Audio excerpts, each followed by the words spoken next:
Local hotel جو پاکستانی کے hotel, $10 کا مطلب پتہ ہے کیا, 2750. مہنگائی وہاں ہے میرے بھائی, یہاں نہیں ہے. یہاں تو چھولے کی پلیٹ فری میں آ رہی ہوتی ہے, پراٹھا خریدو بعض دفعہ ویسی فری میں ڈال کے دے دیتا ہے. آپ ڈالر پہ ترس رہے ہو, تو وہاں خرچہ بھی تو ڈالر میں ہی ہو رہا ہے, سمجھ رہے ہو. تو اس لیے پاکستانی کرنسی میں اگر کما رہے ہو تو کھا بھی کس میں رہے ہو اسی میں. وہاں جاؤ گے تو ڈالر میں کماؤ گے تو کھاؤ گی بھی کس میں. میں جاپان میں جو فاسٹ ٹرین میں بیٹھا ہوں نا, میں یہ زوم آپ کرو انجوائے, اس کا ٹکٹ پتا ہے کتنے کا تھا؟ جب مجھے پتا چلا میرے وہ چھوڑ گئے. میں نے کہا ٹانگا گدھا ٹرکشا صحیح ہے میرے بھائی, یہ بس دکھانے کے ہیں. لوگوں کی جائیدادیں بک جاتی ہیں ان ٹرینوں میں, بہت لگژری لوگوں کا کام ہے وہ, بس وہ ڈرائیور ہی بیٹھے اس میں. تو بہت مہنگائی ہے, تو آپ بہت مزے میں ہو. اور وہاں ٹیکس اتنا ہے, آپ کی اگر 40 لاکھ تنخواہ ہے نا, 1 کروڑ آپ کی اگر تنخواہ, ایک مثال دے رہا ہوں تاکہ کیلکولیشن آسان ہو, تو 43 لاکھ روپے ٹیکس میں دینے ہیں آپ نے. یہاں اتنا ٹیکس تھوڑی ہے. پھر لوگ اس پہ خوش ہوتے ہیں, ہم ٹیکس دے رہے ہیں لیکن علاج ہمارا فری میں ہے, بچوں کی تعلیم ہماری فری میں. فری میں کہاں ہے؟ 43% تنخواہ کاٹ لی تم سے انہوں نے, اب تمہیں فری میں تھوڑی دے رہے ہیں. آپ کی گورنمنٹ یہاں جتنی مرضی کرپٹ ہے, میں کوئی یہ نہیں کہہ رہا بہت نیک گورنمنٹ, جیسی مرضی ہے, اتنا ٹیکس نہیں ہے میرے بھائی. تنخواہ پوری آ رہی ہے آپ کے پاس, تو اس میں آپ اپنے بچوں کی فیس بھر لیتے ہو, وہ اتنی نہیں ہوتی, 43% نہیں ہوتی وہ, سمجھتے ہو, آپ کے سارے خرچے نکل رہے ہوتے ہیں. نہیں آ رہی میرا خیال ہے بات. اور پھر زکاتیں بھی لوگ دے رہے ہوتے ہیں, تھوڑے سے گھننے بن جاؤ, اگلا پوری جائیداد نکال کے دے دیتا ہے. یہاں تھوڑا سا گھننا بننا آنا چاہیے, بس یہاں پریکٹس کرو تھوڑی سی.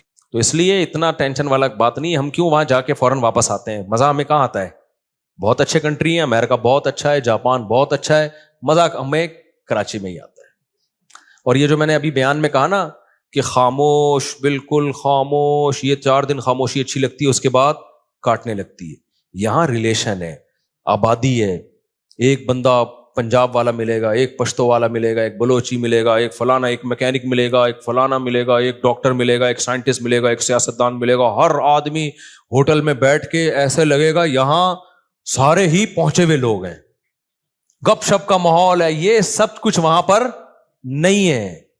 خاموشی خاموشی خاموشی. ابے 4 دن تک خاموشی اچھی لگتی ہے, اس کے بعد میں نے کہا یار کوئی تھڑے نہیں ہے یہاں پہ, کوئی تھڑے ہوں یہاں پہ, کوئی بیٹھے ہوئے ہوں, کوئی بیٹھک ہو, کوئی گپ شپ ہو نا, ختم.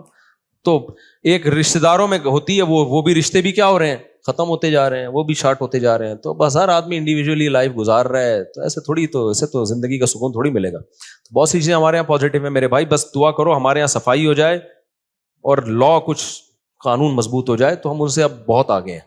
یہ 2 ہی چیزیں نہیں ہیں, اور یہ 2 ہی انہوں نے بیڑا غرق کیا ہوا ہے ہمارا. لیکن جب وہ تو بیڑا گورنمنٹ نے غرق کیا ہوا ہے نا, ہم تو خوش رہنے پر اللہ نے ہمیں پابندی نہیں لگائی. تو آپ اسی کو انجوائے کرو. دیکھو اب کراچی میں برساتی کھڈے کتنے ہو گئے نا بارش ہوتے ہی. اچھا کلائمیٹ ایسا چینج ہوا ہے کہ بارش بھی عجیب قسم کی ہو رہی ہے. ادھر آ رہا ہے کہ جی سمندری طوفان آ رہا ہے, اور واقعی آیا ہوا بھی ہوگا. اس کے پڑوس والے علاقے میں نلکے میں بھی پانی نہیں ہوگا.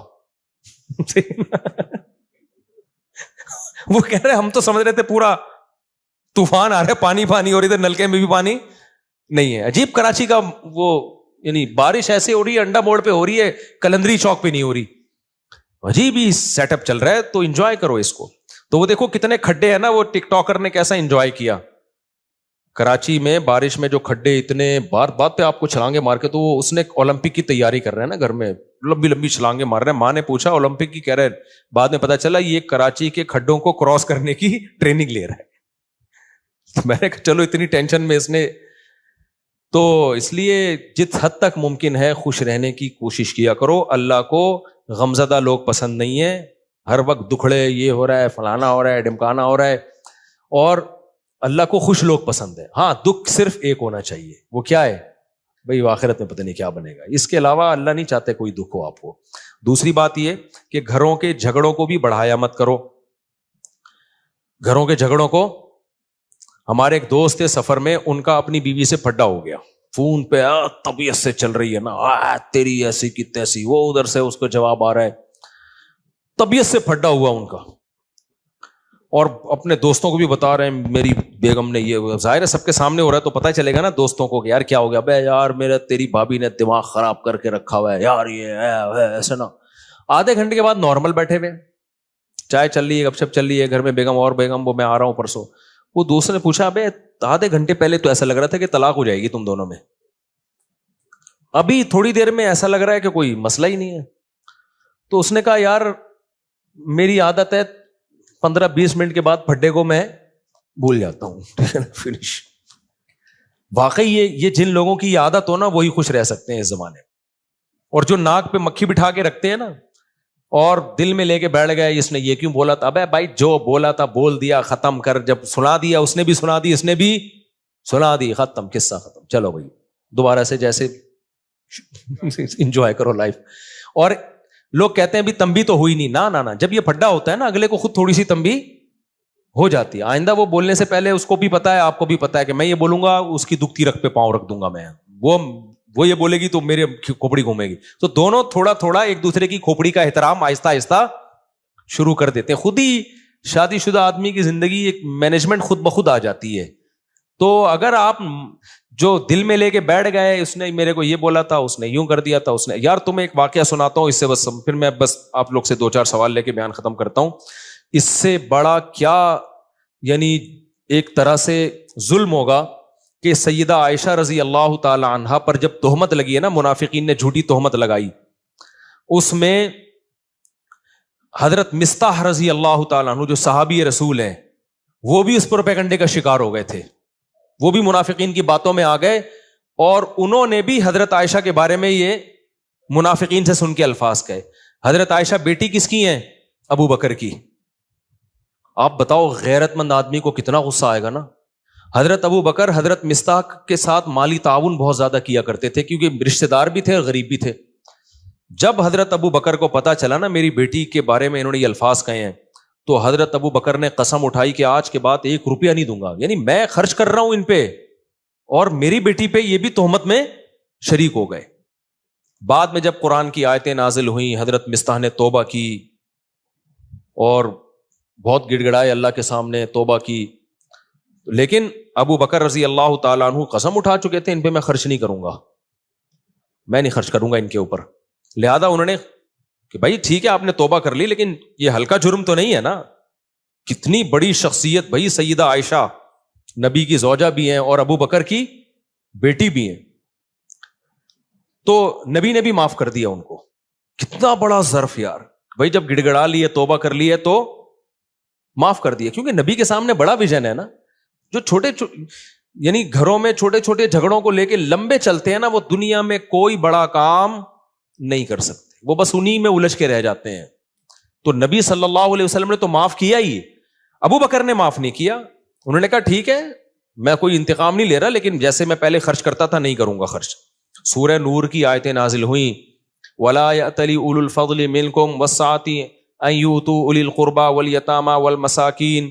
فرمایا اللہ تعالیٰ نے کہ تم میں جو قرابت دار ہیں تو جن لوگوں نے ان پہ خرچ نہ کرنے کی قسم اٹھائی ہوئی ہے وہ اپنی قسموں کو توڑ دیں. الا تحبون ان یغفر اللہ لکم, کیا تم چاہتے نہیں ہو کہ اللہ تمہاری غلطیوں کو بھی معاف کرے؟ یعنی تم یہ چاہتے ہو نا کہ اللہ تمہاری غلطیوں کو بھی معاف کرے. یہ کس کو تنبیہ ہو رہی تھی؟ ابو بکر کو. اللہ نے نام نہیں لیا. اللہ میاں بھی کیسی دیکھو نصیحتیں کرتے ہیں نا, عزت کا خیال کر کے جنرلی بتا رہے ہوتے ہیں کہ کوئی کسی رشتہ دار پہ خرچ کرتا تھا اور قسم اٹھا لی ہے کہ نہیں کروں گا, تو وہ قسم توڑ دے اور خرچ کرنا شروع کر دے, معاف کر دے. وَلْيَعْفُوا وَلْيَصْفَحُوا, چشم پوشی سے کام لیں, درگزر کرے.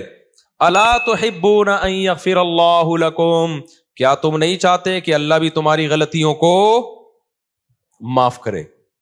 جب یہ آیت نازل ہوئی ہے ابو بکر نے کہا کیوں نہیں ہے اللہ, میں چاہتا ہوں تو میری غلطیاں معاف کر. یعنی اگر میں ان کو معاف کروں گا تو کل تو قیامت میں میری غلطیاں بھی معاف کرے گا, تو کیوں نہیں معاف کروں گا میں.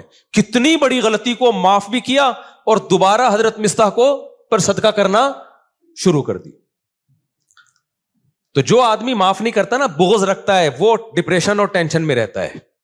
اور جو دماغ کو صاف اور پاک کر کے سوتا ہے کہ یار جو تھا قصہ ختم, تو وہ ڈپریشن سے آزاد ہوتا ہے. تو ہم لوگ جھگڑوں کو لے کے بیٹھے رہتے ہیں, اتنے لمبے لمبے کہ اس نے میرے کو یہ بولا تھا, اس نے میرے کو یہ بولا تھا, اس نے مجھے یوں کیا تھا. ابے چھوڑ دے یار, ٹھیک ہے, اپنے آپ کو بھی ریلیکس کر, دوسرے کو بھی ٹینشن سے باہر نکال. تو اس لیے میرے بھائی خوش رہنا سیکھو اور جس آدمی کے دل میں کینہ ہو, بغض ہو, چیزوں کو لے کے بیٹھتا ہو, وہ کبھی بھی خوش نہیں رہ سکتا, جلتا کڑتا ہی رہتا ہے, منفی باتیں ہی کرتا رہتا ہے. تو دل کو صاف رکھنا چاہیے انسان کو تاکہ آگے چلے, پھر وہ آگے کے کام کر سکے. انہی میں الجھ کے رہ جائے گا نا. ایک کسٹمر نے یوں کر دیا تھا تو اس کو سنا دی, وہ کسٹمر ہی مارکیٹ سے شارٹ ہو گیا, کاروبار اپنا ٹھپ ہو گیا. تو کوئی سوال کسی نے پوچھنا ہے تو بھائی پوچھ لے, پھر ختم کرتے ہیں. اللہ,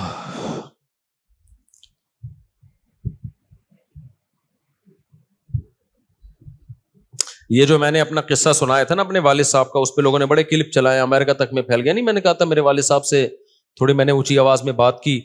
آج کے بیان سے متعلق ہے یہ. میں نے بتایا تھا نا میری ایک دفعہ والد صاحب سے اونچی آواز میں بات ہوئی تو میں نے سوتے ہوئے والد صاحب کو اٹھا کے معافی مانگی. یہ کلپ بڑا وائرل ہوا, اچھا ہے. اس میں ایک بات میں بتانا بھول گیا تھا, جب کلپ وائرل ہو ہی گیا, ایک منٹ بیٹا, یہ عمل میں نے اپنے بڑے بھائی کو دیکھا تھا یہ کرتے ہوئے. میرے بڑے بھائی کے ساتھ اس طرح والد صاحب نے ایک دفعہ ہاتھ بات اٹھایا تھا ان کے اوپر, تو شاید ان کی زبان اڑ گئی تھی. تو میں نے اپنے بڑے بھائی کو دیکھا کہ انہوں نے جا کے والد صاحب سے معافی مانگی. تو یہ میں بتا رہا تھا نا کہ جو چیز دیکھتا ہے انسان وہ سیکھتا ہے. تو مجھے اپنے بڑے بھائی کا یہ عمل میرے دماغ میں انسٹال ہو گیا تھا کہ یار اگر بڑوں سے کبھی ایسا ہو بھی جائے تو معافی مانگی جاتی ہے. تو اس لیے میں کہتا ہوں کہ اپنے ماں باپ کی خدمت اپنے بچوں کے سامنے کر لو تاکہ تمہارے بچوں کو پتا چلے کہ انہوں نے بھی تمہیں بڑھاپے میں سنبھالنا ہے. سمجھتے ہو گے نہیں سمجھتے؟ اپنی ماں کی خدمت اپنے بچوں کے سامنے کر لو تاکہ بچوں کو پتا چلے کہ جو تمہاری بیٹیاں ان کو پتا چلے کہ بھائی ہم نے بھی اپنی ماں کو بڑھاپے میں سنبھالنا ہے.